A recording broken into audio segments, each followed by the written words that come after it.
Hey everybody, Aaron Bishop here with the Bishop's Blurb. We live in a great time in human history. We have the entirety of human expression at our fingertips, and we can access anything we want to know at a moment's notice. Now, this has led to great leaps of insight and understanding, especially in the realms of biblical study. Unfortunately, there is a trend that's occurring as a result of all of this access. It has become common for many who have gained new insight and understanding on who God is and how He expects us to live because of this access, to then look down on others who don't hold these same views and disassociate from them. For example, many in my own walk, the pro-naming Christian movement, we still consider ourselves to be Christians. But because we now attempt to walk according to the laws expressed in the New Testament, there are many who disassociate from mainstream Christianity because they don't hold these same views on this one narrow topic. And it's this access to anything that makes this disassociation possible. It's so easy to find a teacher on YouTube or Facebook or some random website that agrees with that small part of doctrine that you hold dear. And when this ministry is found, it's easy to then disassociate from anyone who may live around you because they see things differently. And this then leads to an isolation that is unhealthy. The person who engages in this, their entire association with fellow believers then becomes virtual.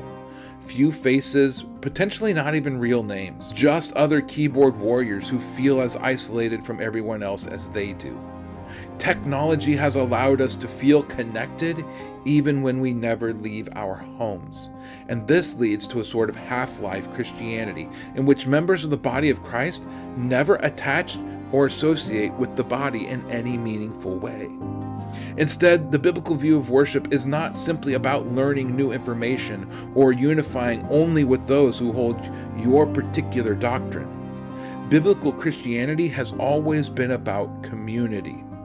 Hebrews 10:24 through 25 says, "And let us consider how to stir up one another to love and good works, not neglecting to meet together as is the habit of some, but encouraging one another, and all the more as you see the day drawing near.